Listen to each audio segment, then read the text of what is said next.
Tem livro que você fecha e fica escutando por vários e vários dias. Nesse vídeo eu vou te mostrar 5 livros que vão quebrar suas certezas e vão te fazer repensar em tudo. Leitura que vai passar batido e tem leitura que vai virar um incômodo, que vai grudar em você e que vai ficar te fazendo pensar por vários e vários dias ou até meses depois da leitura. São livros que não te entregam respostas fáceis e por isso que vão te fazer pensar e até mesmo crescer, por que não? Vamos falar de culpa, de amor, de racismo, de sistemas absurdos e do peso ou da leveza de existir. E se você gosta de leituras que te cutucam, eu não posso deixar de te convidar para conhecer o Clube Leituras em Série. O Clube Leituras em Série é um clube temático que a cada temporada a gente mergulha profundamente em um tema. A primeira temporada foi sobre distopias e nós lemos autores distópicos desde lá do primeiro que criou, vamos dizer, este gênero, que foi o Zamiatti, lá com seu livro Nós, mas também lemos, por exemplo, Admirável Mundo Novo, O Senhor do Mundo, do Robert Hugh Benson, que é uma metáfora para a vinda do anticristo. Nós lemos 2084, O Fim do Mundo, que é uma distopia religiosa em que uma única religião dita o que as pessoas devem sentir, pensar e fazer. E para cada um desses livros, os membros receberam aulas gravadas, nós tivemos aulas ao vivo para conversarmos sobre o livro, sobre o tema, materiais extras e um grupo exclusivo para discutir tudo o que a gente quiser. Desde os livros que a gente está lendo até os temas que se correlacionam com esse tema que a gente está lendo no clube. E todos os membros também receberam um kit leitor fora de série direto nas suas casas. E não é só isso, a gente também teve uma segunda temporada em que a gente foi lá e mergulhou nos autores contemporâneos. E por que contemporaneidade, Ana?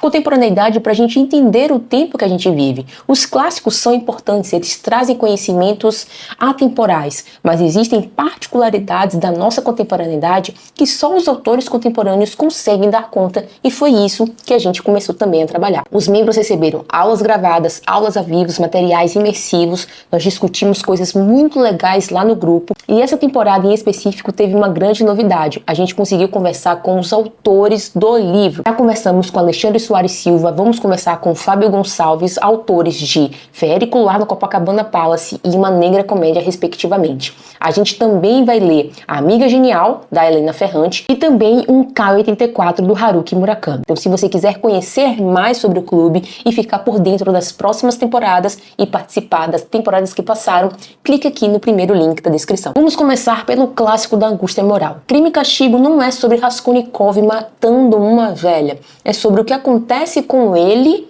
antes do crime ser cometido. Dostoiévski vai abrir o romance já mostrando como Raskolnikov é incapaz de enfrentar a dona da pensão. É uma cena quase banal, ele tá descendo as escadas e pensando como que ele vai fazer para não enfrentar a velha, quais são as desculpas que ele vai ter que dar e etc. Mas esse detalhe já diz tudo. Há um desconforto de enfrentar as coisas como se o mundo fosse pequeno demais para ele, como a gente vai ver nesse trecho aqui. Nos começos de julho, por um tempo extremamente quente, saiu um rapaz de um cubículo alugado na Travessa S e, caminhando devagar, dirigia-se à ponte de cá. Discretamente, evitou se encontrar com a dona da casa na escada. O tugúrio em que vivia ficava precisamente debaixo do telhado de uma alta casa de 5 andares e parecia mais um armário do que um quarto. A mulher que lhe alugara, com refeição completa, vivia no andar logo abaixo e, por isso, quando o rapaz saía, tinha de passar fatalmente diante da porta da cozinha, quase sempre aberta de par em par sobre o patamar. E todas as vezes que procedia assim, sentia uma mórbida impressão de covardia que o envergonhava e fazia franzir o sobrolho. Estava zangado com a dona da casa e tinha medo de encontrá-la. E isto não porque fosse covarde ou tímido, pelo contrário. Simplesmente havia algum tempo que já se encontrava num estado de excitação e enervamento parecido com o da hipocondria. Estava a tal ponto apegado ao seu quarto e afastado de todos que receava encontrar-se com quem quer que fosse e não somente com a dona da casa. A pobreza deprimia-o, mas havia também já algum tempo que isso deixava de incomodá-lo. Abandonara por completo seus trabalhos cotidianos e não queria preocupar-se com eles. Na realidade, não temia a dona da casa, por muito que pudesse tramar contra ele. Agora, ter de parar na escada, escutar todas as tolices daquela mulher, estúpida até o absurdo, e que não lhe interessava absolutamente nada, todos aqueles disparates a respeito do pagamento, aquelas ameaças e lamentações, e ademais, ter de falar, desculpar-se, mentir, não, preferia se atirar como um gato pelas escadas abaixo e deixar-se cair ao abandono, contanto que não visse ninguém. Além disso, dessa vez, o seu receio de encontrar-se com a sua credora acabou por chocá-lo a ele próprio, assim que se viu na rua. Por que diabo me preocupo eu desta maneira e sofro todas essas inquietações por causa de uma bagatela? Pensou sorrindo estranhamente. Sim, é isso. Está tudo ao alcance do homem e tudo lhe vem para as mãos simplesmente. O medo, isto é um axioma. É curioso. De que será que as pessoas têm mais medo? O que mais temem é o primeiro caso, a primeira palavra, mas parece-me que já estou falando demais. Afinal, não faço mais nada senão falar. Embora também se pudesse dizer que, se falo, é porque não faço nada. É esse início que vai preparar o terreno para o crime. Um rapaz que foge de um olhar vai começar a se convencer que ele pode decidir sobre a vida e morte de alguém. O grande lance de Dostoiévski aqui foi transformar essa ideia abstrata em um delírio, em uma febre, em realmente um ato. O livro é quase que uma câmera dentro da mente do Raskolnikov em que a gente vai observar um homem em colapso. Se Dostoiévski nos coloca diante da culpa íntima, Kafka vai nos colocar diante de um muro de absurdo. Joseph K. acorda num belo dia sendo acusado de um crime que ele nunca descobre qual foi. Desde o início, a arbitrariedade domina. Não há chance de explicação, não há mandato e também não há chance de argumentação sobre isso, como vemos neste trecho aqui. Aqui estão meus documentos de identidade. Que quer que façamos com eles? Exclamou então o guarda alto. Seu comportamento é pior do que o de uma criança. Que pretende então? Quer apressar o fim do seu maldito grande processo, discutindo a identidade e o mandato de prisão conosco, os guardas? Somos apenas funcionários, quase incapazes de nos entendermos com documentos de identidade e cujo único elo com seu caso é ficarmos de guarda 10 horas por dia à sua casa, sendo pagos para isso. Eis tudo quanto somos. Todavia, somos capazes de perceber que as altas autoridades que servimos, antes de ordenarem uma tal detenção, se informaram pormenorizadamente dos motivos da prisão e da pessoa do acusado. Não existe erro possível. As autoridades de que dependemos, tanto quanto as conheço e apenas conheço os escalões mais baixos, não são do gênero de ir procurar a culpa no seio da população. Pelo contrário, como diz a lei, é a culpa que as atrai, e elas devem então mandar-nos os guardas. É a lei. Onde poderia haver erro? Esse diálogo é a cara do Kafka. Os guardas admitem que não sabem nada, admitem que são peças e ainda garantem para o justificar que não há nada de errado com isso. E eu acho que é isso que torna o livro tão perturbador. A metáfora não é tão distante. A gente vê pessoas que foram presas sem ter cometido um crime, pessoas que foram presas sem ter tido uma sentença ainda, pessoas que deveriam ter sido presas e que estão respondendo em liberdade mesmo tendo atropelado uma pessoa completamente embriagada, e só não são presas porque são brancas, porque têm dinheiro, porque, enfim, pertencem a um alto escalão de que os filhos dessas pessoas não podem ser presas. Então, esse livro, o Processo, ele revela, ele faz a gente pensar em diversas camadas do nosso sistema prisional, do nosso sistema penal, por assim dizer, e isso é perturbador. E isso incomoda. Então Kafka nos coloca de frente para essa parte também, mas nos coloca também de frente a outros problemas que nos fazem pensar. Como, por exemplo, o algoritmo que coloca o que a gente deveria gostar, o que a gente deveria ver, empregos que não fazem o menor sentido, e tudo isso vai gerando esse incômodo, vai te gerando pensamentos os quais você nem sequer imaginava ter. E o Kafka, no final das contas, ele não vai te dar resposta, ele vai basicamente esfregar na nossa cara a impotência nossa diante de uma máquina cega, mostrando que, às vezes, até a tentativa, até a menção de fazer perguntas pode nos tornar culpados. E eu sei porque O Pássaro Canta na Gaiola, da Maya Angelou, ela vai trazer uma autobiografia crua, direta e extremamente dolorosa. Não é um livro fácil para ler, eu não recomendo para você se você tiver alguns gatilhos em relação a situações de racismo e situações também de violência, ok? É uma história que não dá para sair ileso depois de lê-la. É uma história de que você vai começar a observar o quão o ser humano é capaz de sofrer e ainda se reinventar e ainda sobreviver.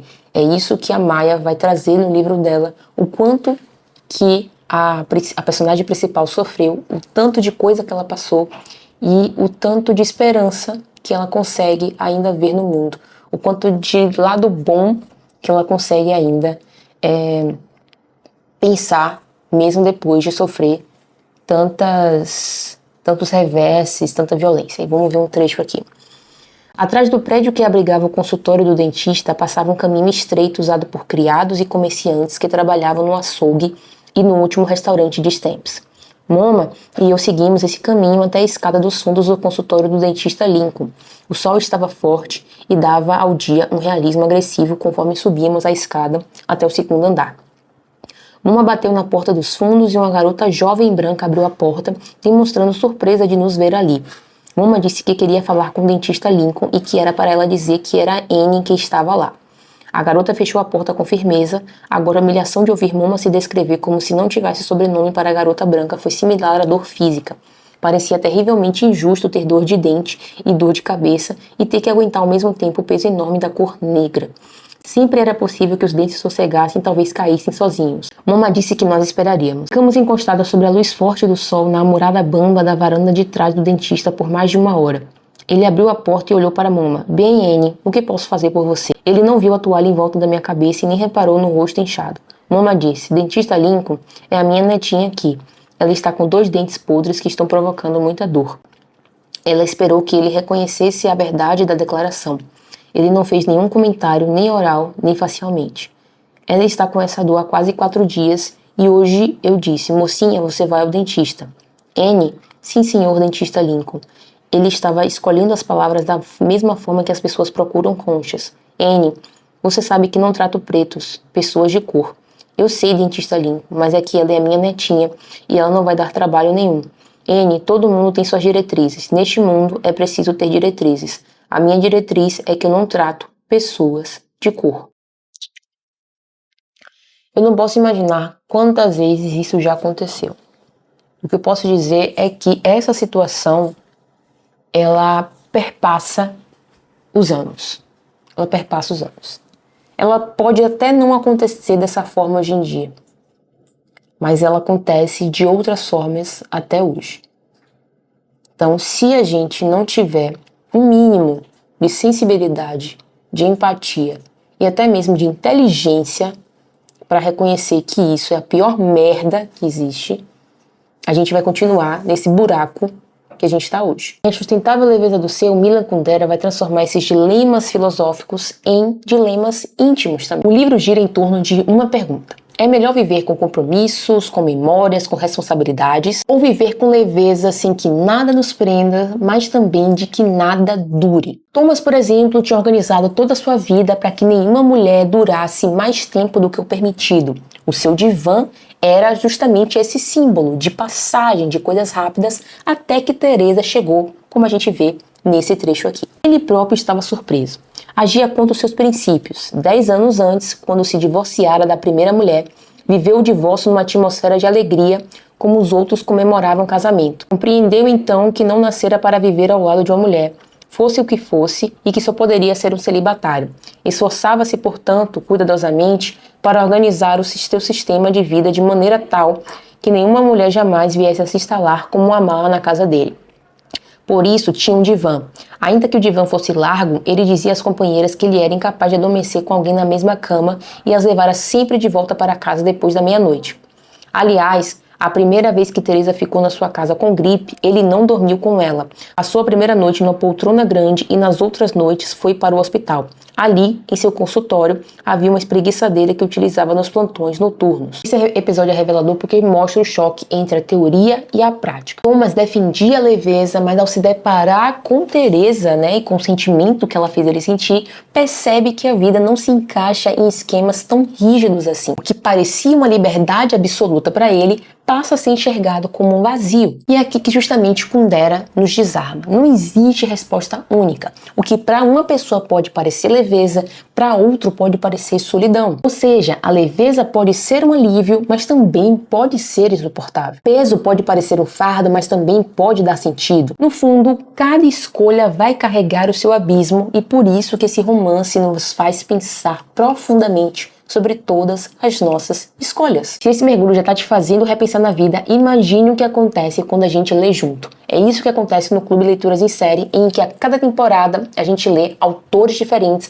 para mergulhar naquele tema. Já passamos pelo temas das distopias, nós estamos lendo autores contemporâneos e a cada temporada você vai conhecer um tema e autores diferentes. Não só isso, você também recebe aulas gravadas, participa de encontros ao vivo, tem acesso a materiais extras de imersão e também da transcrição das aulas. E é claro que também participa de um grupo exclusivo e recebe um kit leitor fora de série direto na sua casa. Conheça e entre para o Clube Leituras em Série clicando aqui no primeiro link da descrição. O ponto em comum desses livros é que todos eles nos contam uma boa história, mas eles também, por outro lado, nos fazem pensar porque trazem dilemas humanos. Não importa o tempo que foram publicados ou em que lugar foram publicados, eles trazem sempre algo muito importante. Como que é difícil a gente encarar os dilemas que nos tornam humanos.